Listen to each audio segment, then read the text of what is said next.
Gloire à Jésus. Shalom, shalom, frères et sœurs en Christ. Nous vous bénissons dans le nom du Seigneur.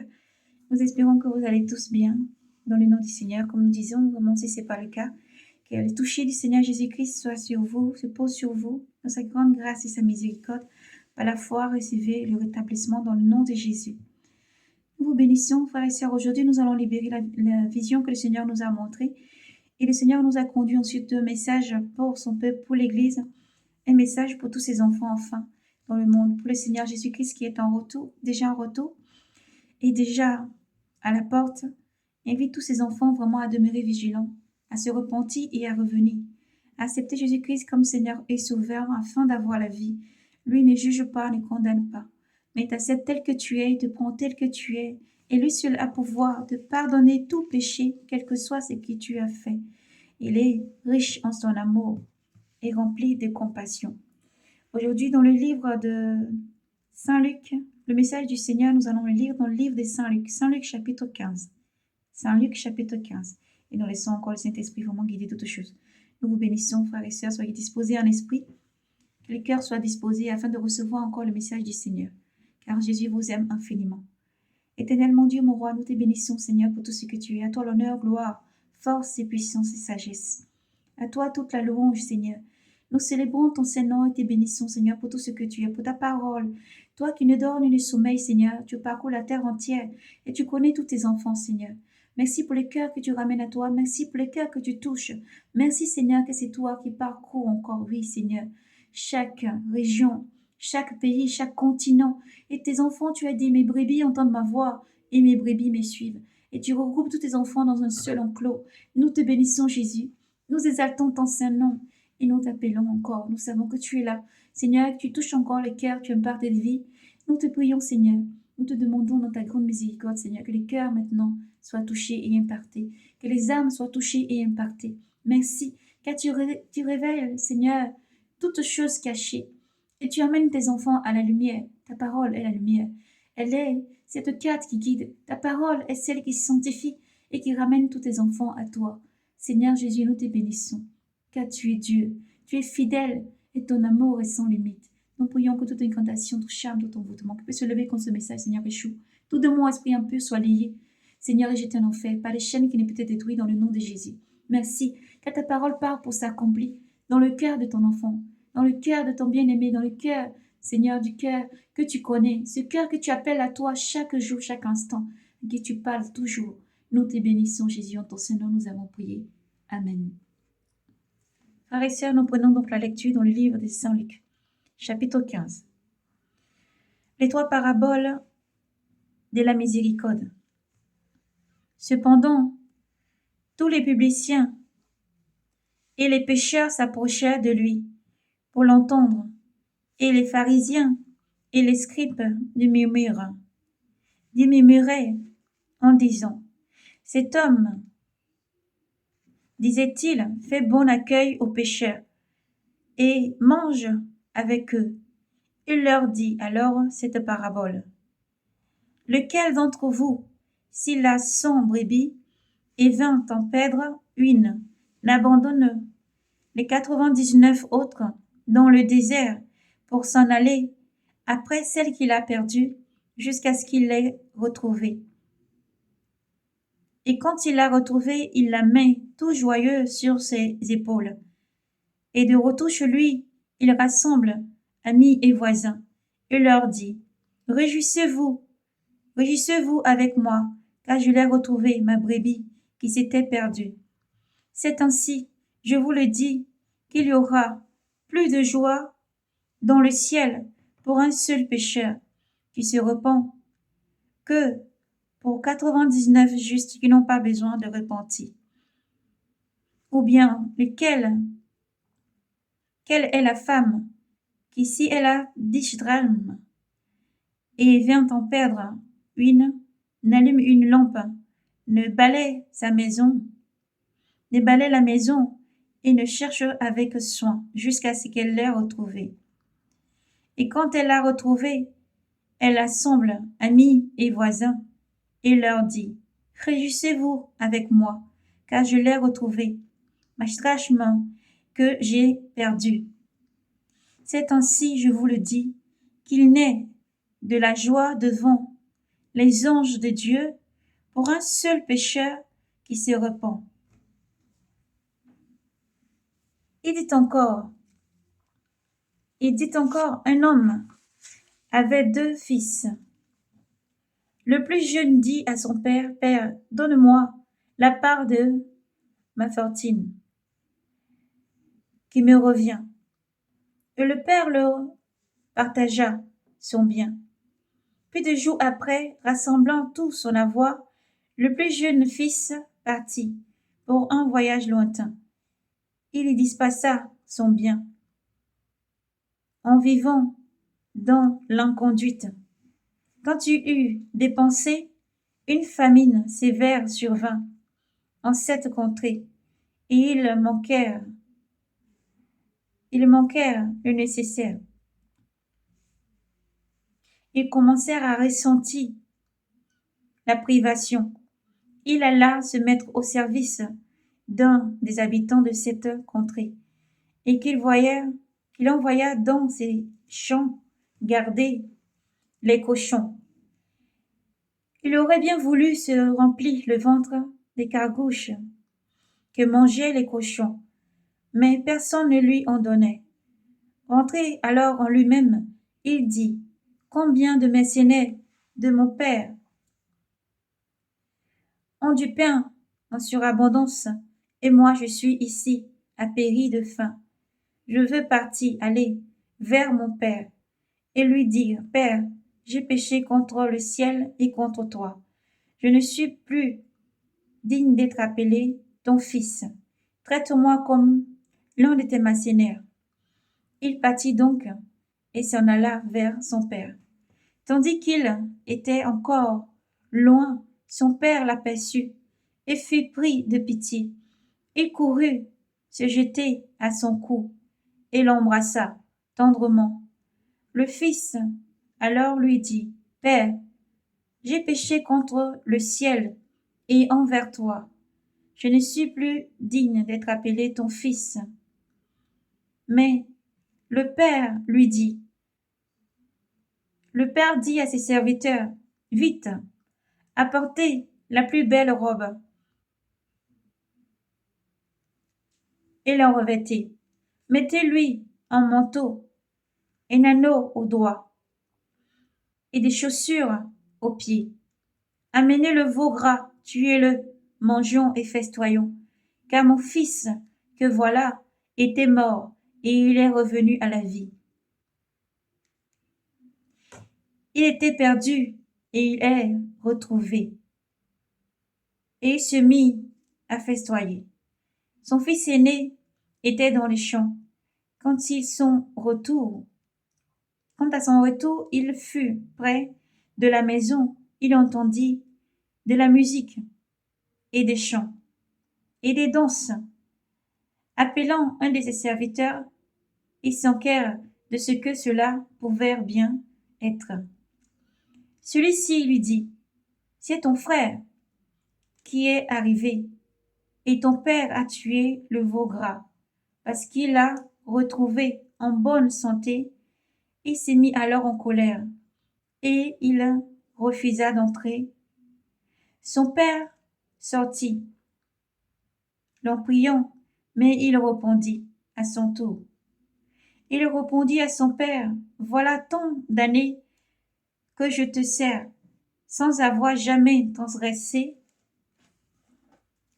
un seul de tes ordres, et jamais tu ne m'as donné un cheval, ni un chevreuil à moi pour festoyer avec mes amis. Et puis ton fils que voilà revient après avoir dévoré ton bien avec des prostituées, tu tué pour lui le veau gras. Mais le père lui dit, toi mon fils, toi mon enfant, tu es toujours avec moi, et tout ce qui est à moi est à toi. Mais il fallait bien festoyer et se réjouir, puisque ton frère, que voilà, était mort, et il est revenu à la vie.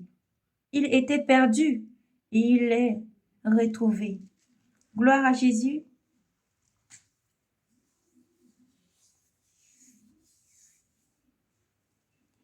Gloire à Jésus. Que Dieu vous bénisse et vous garde dans cette lecture que nous voulons de faire, qui va vraiment pour s'accomplir dans chaque cœur. Le Seigneur nous a conduits dans cette lecture car il nous a ravis en esprit. Le Seigneur Jésus-Christ nous ravit en esprit et nous montrait une situation dans cette vision. Dans cette vision, nous sommes arrivés comme dans un grand lieu. Ça ressemblait tout d'abord comme une grande ville, mais après en descendant, ce lieu ressemblait à un grand domaine, comme un manoir très très grand.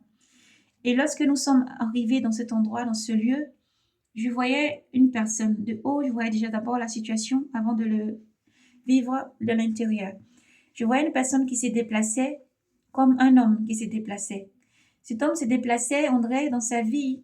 C'est quelqu'un qui travaille dans l'art. Il sculpte des choses, des formes. Il fait des formes, diverses formes. Ça peut être des flamants roses à une antiquité qui reproduit. Il fait vraiment diverses choses. Et cet endroit où il vit est vraiment très vaste et grand. Dans ce lieu, il produit tout ce qu'il fait. Et dans cette vision, nous gardons en tête toujours que le Seigneur parle tantôt d'une manière et tantôt d'une autre. Le Seigneur montrait alors que je voyais comme dans cette maison de cette personne, dans ce domaine en tout cas, il y avait comme un lion. Cette personne avait comme apprivoisé un lion dans ce lieu-là.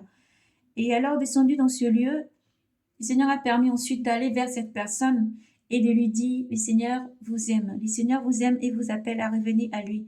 Il fallait ensuite dans cette vie, dans la vie de cette personne, le Seigneur parlait comme si cette personne avait aussi une autre pratique. En dehors de l'art qu'il faisait, en dehors de ces choses qu'il façonne, en dehors de tout ça, il avait aussi une pratique où idolâtre, où il vénérait d'autres dieux. D'autres dieux, donc des entités. Et le Seigneur disait donc de dire à cette personne qu'il fallait se repentir.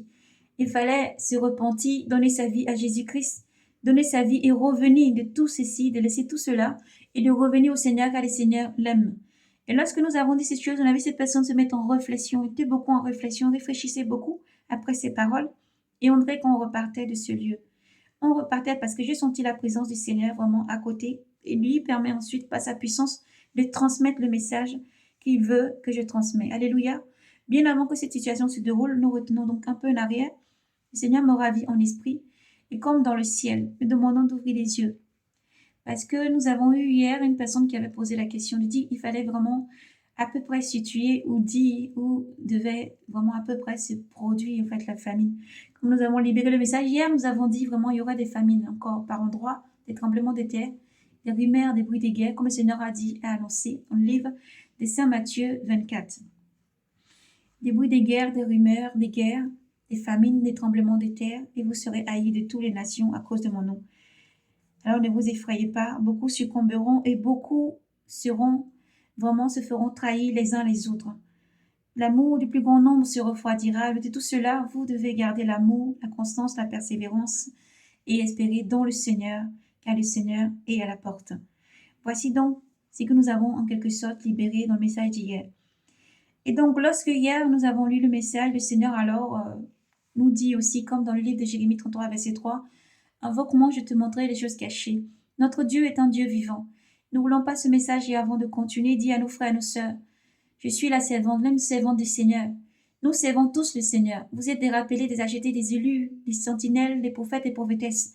Vous êtes tous appelés enfants de Dieu. Celui qui croit dans le nom de Jésus, celui qui a donné sa vie à Jésus-Christ et croit fermement que Jésus-Christ est le Fils de Dieu et qui lui a donné pleinement sa vie, est appelé enfant de Dieu. Il est son serviteur, il est son disciple, et été racheté par le sang précieux de Jésus-Christ et peut tout demander ouvertement au Seigneur. Voici donc le message aussi pour répondre aux questions, nos frères, nos sœurs. N'hésitez pas à entrer en prière, n'hésitez pas à demander. Ah, le Seigneur a dit, dans les derniers temps, je répondrai de mon esprit sur toute chair. Tous mes enfants auront ce don des prophéties, des prophéties, des dons des visions et des songes et des rêves. Et le Seigneur, dans ces derniers temps, répand son esprit. Alors vraiment, nous voulons vous dire humblement, n'hésitez pas. Ne pensez pas seulement que c'est des prophètes et prophétesses, les serviteurs de Dieu, à qui Dieu parle. Nous voulons vous dire par ce message que le Seigneur est près de vous. Même avant que vous n'envoyiez un message, il connaît déjà ta pensée. Avant que tu ne demandes quoi que ce soit, il faut juste lui demander avec un cœur sincère et il te répondra. Alors faites attention à vos visions, vos rêves, vos songes. et tout ce qu'il y a autour de vous. Parce que le Seigneur te parle. Le Seigneur te parle tous les jours. Tous les jours, il parle à ton cœur. Cette voix audible dans ton cœur, c'est le Seigneur qui te parle. Voici donc, nous faisons cette petite parenthèse et nous vous bénissons. Le Seigneur nous a permis d'être ravis en esprit et nous avons vu le Seigneur Jésus-Christ. Lorsque nous avons vu le Seigneur Jésus-Christ, ensuite, moi j'étais très contente, en tout cas très joyeuse et exultante de joie, voilà, parce que le Seigneur est tellement merveilleux, tendre et doux, riche en son amour et rempli de tendresse et d'amour.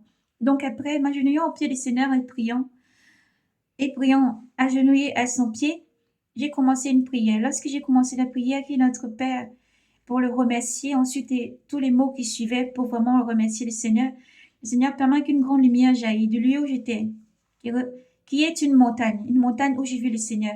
Dans ces montagnes qui est le domaine, la maison du Seigneur, quand je priais au pied du Seigneur Jésus-Christ, une lumière a jailli dans ce lieu et je pouvais voir maintenant en esprit que le Seigneur s'est positionné sur le côté un peu et il posa ses deux mains sur ma tête.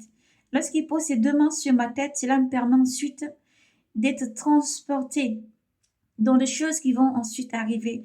Il me transmettait ces révélations et ces pensées.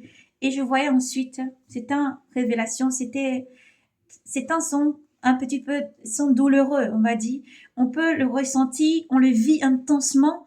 Et le Seigneur dit qu'il il transmet ses pensées, il transmet ces choses pour que nous puissions vraiment les libérer, pour que son peuple soit alerté, averti, car Dieu ne fait rien sans alerter ses enfants, afin que non, il n'y ait pas la peur, mais au contraire, non pas un sentiment de déjà vu, déjà vécu, mais surtout garder confiance dans le Seigneur, quelles que soient les épreuves, quel que soit ce qui arrive, quel que soit ce que vous allez voir, quel que soit ce qui va arriver, les enfants de Dieu soient alertés et avertis, afin de demeurer dans la foi, une foi constante, et fixer les regards dans toute la confiance dans le Seigneur. Le Seigneur transmettait, nous voyons donc de l'eau jaillir dans certains endroits. Nous voyons comme vers les Indes, un petit peu comme vers le désert, comme les pays arabiques, voyez tout ça, et ces zones, un peu comme le continent européen, vers ces lieux, un peu vers l'Afrique aussi. Et lorsque le Seigneur, alléluia, transmet cette vision, gloire à Jésus, nous voyons aussi, c'est fait beaucoup de désastres, l'eau qui dévaste au fait beaucoup d'endroits. C'est pas des vents, des grêles, des tempêtes très fortes qui arrachent des arbres et ça emporte beaucoup de choses, beaucoup de biens matériels, beaucoup de choses. Ça emporte beaucoup de choses. Ça ravage au fait, tout simplement. Ça ravage, pas tout ça passé, ça ravage. Et par endroits ensuite, le Seigneur permet de voir aussi un petit peu vers les continents africains, un petit peu vers le continent, on va dire, ça s'est situé un petit peu vers le désert et un petit peu vers les États-Unis, vous voyez, vers l'Amérique, continent américain. Quelques endroits là-bas où le Seigneur montrait vraiment encore. Et là, nous voyons vraiment la terre. C'est la terre, le Seigneur remontrait la terre qui séchait. La terre séchait très fort. Et ça ne produit rien ensuite. C'était vraiment très, très sec. Et par endroits, le Seigneur parlait en même temps d'une voix audible. Il disait que, comme il a annoncé tout ce qui doit arriver, le cavalier est parti pour faire son œuvre. Par la famine, la peste, la mort et tout ça. Le cavalier, il fait que son œuvre. Il a été déjà relâché et il ne fait que son œuvre. Et c'est pour ça qu'il demande d'alerter l'Église. C'est que l'œuvre du cavalier qui arrive, tout ce que vous voyez, tout ce que vous verrez arriver, c'est son œuvre qui fait. Mais vous demeurez non pas inquiets ni soucieux, car Dieu pourvoit aux besoins de ses enfants. Dieu pourvoit toujours aux besoins de ses enfants. Ce qu'il demande, c'est de prier, de rester éveillé, de prier et de rester éveillé. Dieu est un Dieu pourvoyeur, riche en son amour, rempli de tendresse. Il demande de prier, non point de s'inquiéter, comme nous avons lu, vraiment que nous a connu cette lecture de Luc. De Luc, le fils perdu, et le fils fidèle. Toute cette lecture est à double tranchant. La parole est à double tranchant. Le Seigneur dit, il ne faut pas s'inquiéter de ce qui peut arriver, que tu manges aujourd'hui ou demain, que tu peux boire ou ne pas boire. Mais fais confiance à ton Dieu, confie-lui tout et dépose tout à ses pieds. Fais confiance à ton Dieu, fixe ton regard vers ton Dieu et ne t'inquiète pas de ce que tu pourrais manger aujourd'hui ou demain. Et fais confiance, redresse la tête vers le Seigneur. Le Seigneur nous a montré donc cette vision. Donc nous revenons ensuite, quand nous avons libéré la vision de ce monsieur, cette personne qui était dans ce lieu comme un manoir, le Seigneur nous montrait maintenant que après ça, il y avait maintenant comme un lion. Le lion est surgi de ce côté-là lorsque nous avons voulu partir par un autre chemin. J'ai tourné sur un autre chemin vers la gauche pour vouloir ensuite repartir. Je vois vraiment après comme un lion surgit. Il a vraiment pris un élan très vite, rapide. Et j'ai entendu la voix du Seigneur tonner en disant, n'aie pas peur, mais parle. Et je parlais la langue que je parlais, le lion comprenait bien. J'ai pu m'avancer comme si je posais la main sur la crinière, au niveau de la crinière, et je pouvais ensuite vraiment lui faire câlin. Lorsque je fais câlin, vraiment le prendre dans mes bras, le serrer fort, j'ai vu que c'était pas vraiment un lion qui voulait faire du mal. Ce n'est pas quelque chose qui voulait faire du mal, encore une fois, c'est la tendresse du Seigneur. Et comme le Seigneur parle tantôt d'une manière et tantôt d'une autre,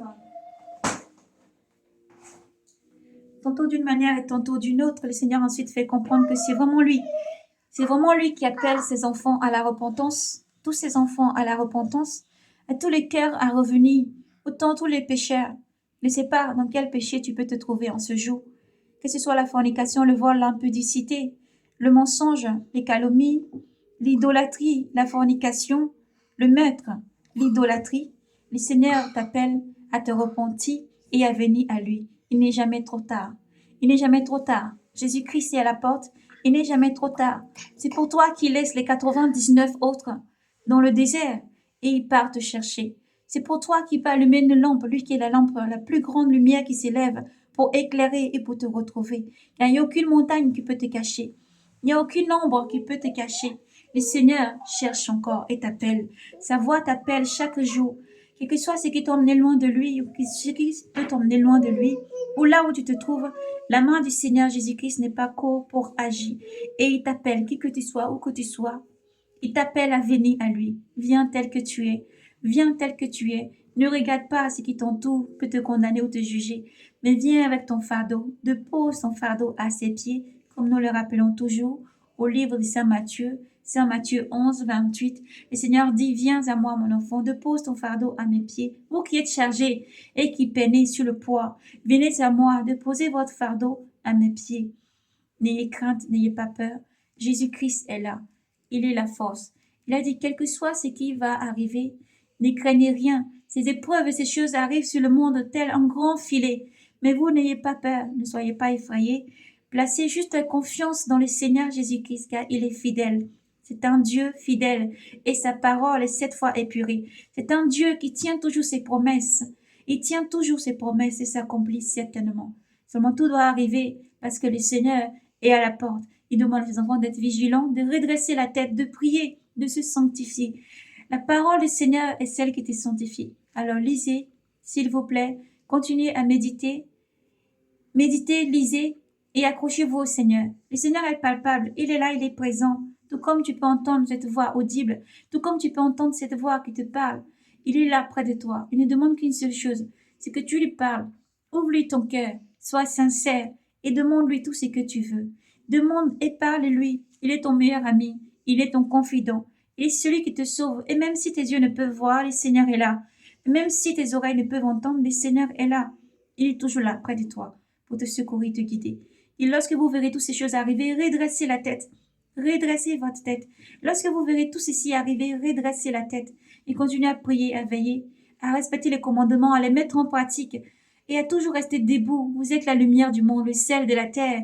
Persévérez chaque jour. Persévérez et surtout gardez la foi, l'amour les uns pour les autres. Priez sans cesse. Alors que Dieu vous bénisse. Dans le nom de Jésus, nous avons fini le message du Seigneur. Soyez abondamment bénis dans le nom du Seigneur et continuez à persévérer. Le but n'est pas de situer ou de donner le nom précis d'un pays ou précis d'un continent, mais de fixer son regard vers le Rédempteur, celui qui peut tout faire, de supplier l'Éternel Dieu en tout lieu et en tout temps et lui demander que les âmes soient impactées et touchées encore, et surtout que les âmes soient vraiment touchées, impactées, que les cœurs soient changés et que les cœurs de pierre soient ôtés, et fixer les regards vers le Dieu qui peut tout faire, qui a sous sa main toute domination, toute principauté Dieu fait tout et Dieu fait tout vraiment pour que tout concourt au bien de ses enfants. Et l'enlèvement est proche. Alors s'il vous plaît, frères et sœurs en Christ, demeurez vigilants, pratiquez les commandements du Seigneur et restez toujours éveillés. Il a dit, ces jours arrivent comme un filet sur le monde entier. Je vous garderai de ce jour qui arrive comme un filet sur le monde entier. Je vous garderai, je vous garderai. La promesse de Dieu est certaine. Alors soyez braves et courageux, persévérez. Jésus-Christ vous aime infiniment. Il est fidèle et il est avec vous. Il est l'alpha et l'oméga. Il ne faiblit pas, mais il est fort. Sur les dominations, ont sous ses pieds, les principautés sous ses pieds, et tout élément sous ses pieds. C'est lui qui guide et c'est lui qui fait toutes choses. Il est l'alpha et l'oméga, il était depuis, il est et il vient. Alors soyez braves et courageux, persévérez, car Jésus vous aime infiniment. N'oubliez pas, frères et sœurs, que c'est lui qui tient toutes choses entre ses mains. Il faut fixer les regards vers le Seigneur, ne pas avoir des regards d'inquiétude, ne pas avoir peur du lendemain, de ce qui va arriver.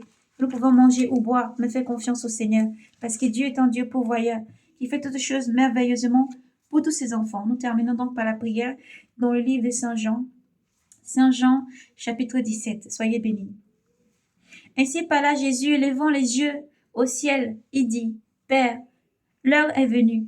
Glorifie ton Fils afin que ton Fils te glorifie, et que selon le pouvoir que tu lui as donné sur toute chair, il donne la vie éternelle à tous ceux que tu lui as donnés. Or la vie éternelle, c'est qu'ils te connaissent, toi le seul véritable Dieu, et celui que tu as envoyé, Jésus-Christ. Je t'ai glorifié sur la terre.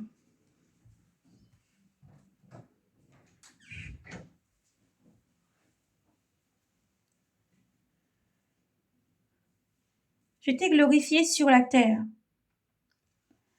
en menant à bonne fin l'œuvre que tu m'as donné de faire.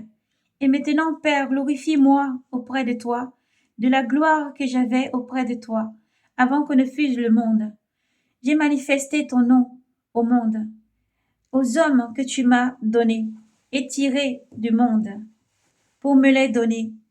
Ils étaient à toi et tu me les as donnés, et ils ont gardé mes paroles. Ils ont gardé ta parole. Maintenant, ils ont reconnu que tout ce que tu m'as donné vient de toi, car les paroles que tu m'as données, je les leur ai données, et ils les ont accueillies, et ils ont vraiment reconnu que je suis sorti d'auprès de toi, et ils ont cru que tu m'as envoyé. C'est pour eux que je prie. Je ne prie pas pour le monde, mais pour ceux que tu m'as donnés, car ils sont à toi. Et tout ce qui est à toi, tout ce qui est à moi est à toi.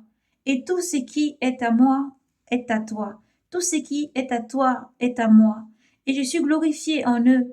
Je ne suis plus dans le monde. Eux sont dans le monde. Et moi, je viens vers toi. Père Saint, garde-leur dans ton nom que tu m'as donné, pour qu'ils soient un comme nous quand j'étais avec eux. Et les garder dans ton nom que tu m'as donné.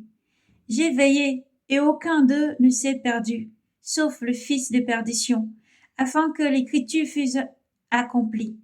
Mais maintenant je viens vers toi, et je parle encore ainsi dans le monde, afin qu'ils aient en eux-mêmes ma joie complète. Je leur ai donné ta parole, et le monde leur a haïs, parce qu'ils ne sont pas du monde, comme moi je ne suis pas du monde. Je ne te prie pas de les enlever du monde, mais de les garder du mauvais.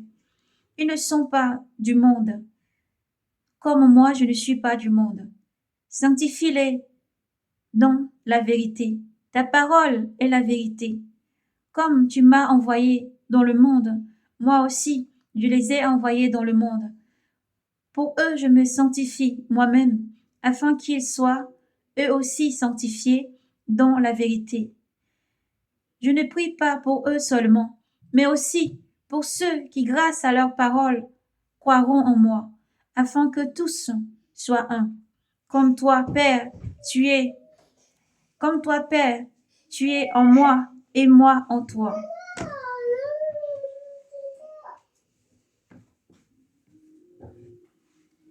Comme toi, Père, tu es en moi.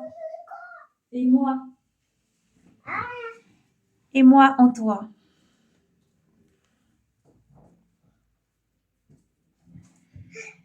Eux aussi soient en nous, afin que le monde croie que tu m'as envoyé. Je leur ai donné ta parole. Je leur ai donné la gloire que tu m'as donnée, pour qu'ils soient un comme nous sommes un. Moi en eux et toi en moi, afin qu'ils soient parfaits dans l'unité, et que le monde reconnaisse que tu m'as envoyé, et que tu les aimes comme tu m'as aimé. Père, ce que tu m'as donné, je veux que là où je suis, eux aussi soient avec moi, afin qu'ils contemplent ma gloire, la gloire que tu m'as donnée, parce que tu m'as aimé avant la fondation du monde. Père juste, le monde ne t'a pas connu, mais moi je t'ai connu. Et ceux-ci ont reconnu que tu m'as envoyé. Je leur ai fait connaître ton nom, et je le leur ferai connaître, pour que l'amour donc dont tu m'as aimé soit en eux, et moi en eux. Soyez donc bénis, frères et sœurs en Christ, de toutes les bénédictions que le Seigneur vient de proclamer sur votre vie dans le nom de Jésus. Soyez bénis. Le Seigneur est fidèle. Il est fidèle, et comme il dit encore au livre de Jean 14, que votre cœur ne s'effraie ni ne se trouble. Croyez en Dieu, croyez aussi en moi. Dans la maison de mon Père, il y a plusieurs demeures. Sinon, je ne vous l'aurais dit. Je vais vous préparer une place. Et quand je serai allé et que je vous aurai préparé une place, alors à nouveau je reviendrai et je vous prendrai avec moi, afin que là où je suis, vous aussi vous soyez, et du lieu où je vais, vous savez le chemin. Alléluia. Jésus-Christ est le chemin, la vérité et la vie. Jésus-Christ est le chemin, la vérité et la vie. Et le Seigneur vous aime infiniment. Pour ça, le Seigneur dit, du lieu où je vais, vous connaissez le chemin. Dans la prière, tu parles à ton Père. Quel que soit l'endroit où tu es, tu consacré, tu parles au Seigneur. Tu viens à Jésus-Christ, tu parles au Seigneur. Et tu rentres dans l'intimité chaque jour. Tu pries d'un cœur sincère. Tu pratiques les commandements du Seigneur. Tu parles avec ton Seigneur. Et tu es déjà sur le chemin. Alors restez sur la voie étroite, car l'âge est le chemin qui mène à la perdition. Et beaucoup y vont sur ce chemin. Même si tu te trouves dans Sodome et de Gomorrhe, sanctifie-toi davantage, car le Seigneur, dans sa promesse, a sorti Lot de Sodome et de Gomorrhe avant qu'il ne soit détruit. Et même si tu te trouves dans un endroit comme au temps de Noé, qui est inondé, qui est bouleversé par les tempêtes et tout ce qui va suivre, garde ton cœur, aie confiance en ton Dieu, car le Seigneur dit, ayez confiance en Dieu, ayez confiance aussi en moi, parce que je vous garde. Tous les jours, je vous garde. Comme la prunelle de mes yeux, je vous maintiens et je vous garde. 1000 tomberont à tes côtés, 10 000 à ta droite. Tu ne seras pas atteint. Garde ces promesses dans ton cœur et n'aie pas peur du lendemain, mais fais confiance entièrement, une confiance indéfectible. Place toute ta confiance dans l'Éternel ton Dieu, car Dieu est fidèle et Dieu vous aime infiniment. Éternel mon Dieu, mon roi, nous te bénissons. Merci pour ta parole. Merci, ta parole purifie et sanctifie. Saint-Esprit, tu souffles des 4 vents. Toi qui te poses maintenant sur ce cœur qui entend ce message, sois la force, la constance. Toi qui ôtes tout peur par ta lumière, Seigneur, sois le roc, le rocher solide sur lequel cette âme a forgé, Seigneur, sa demeure, sa maison. Ô Dieu, afin que quand les ténèbres envahissent le monde, afin que quand les vents soufflent des 4 côtés, Seigneur, cette maison demeure. Seigneur, nous te prions et nous savons que tout part pour s'accomplir. Sois béni, à toi l'honneur, gloire, force et puissance pour ce cœur que tu fortifies, que tu régénères. Soyez abondamment bénis dans le nom de Jésus. Jésus vous aime infiniment et son amour est parfait. Jésus-Christ est parfait et fidèle. Il agit en puissance pour montrer sa gloire encore. Il agit en puissance et pour ta vie, il sera toujours là pour te sauver. Alors demeure béni dans le nom de Jésus, bien-aimé du Seigneur. Demeurez béni dans le nom du Seigneur. Shalom, shalom, shalom. Maranatha. Maranatha, Maranatha, que Jésus-Christ dans sa puissance vous bénisse, vous réconforte, vous donne les 9 fruits de l'Esprit. Soyez vêtis de l'armure de Dieu dans le nom de Jésus-Christ. Persévérez, persévérez à annoncer l'Évangile, persévérez à lire et à méditer et sanctifiez-vous. Demeurez toujours dans l'humilité, l'amour les uns pour les autres et surtout aimer l'Éternel, ton Dieu, de tout ton cœur, de toute ton intelligence, de tout ton esprit, toute ta force. Car Dieu est fidèle et Dieu agit toujours en ta faveur pour que tu te sentes bien et que tu sois toujours bien. Ce qu'il veut, c'est ton bonheur. Dieu dit, j'ai pas forgé des projets de malheur pour toi, mon enfant, mais des projets de bonheur. Et Dieu est fidèle. Que Dieu vous bénisse. Shalom.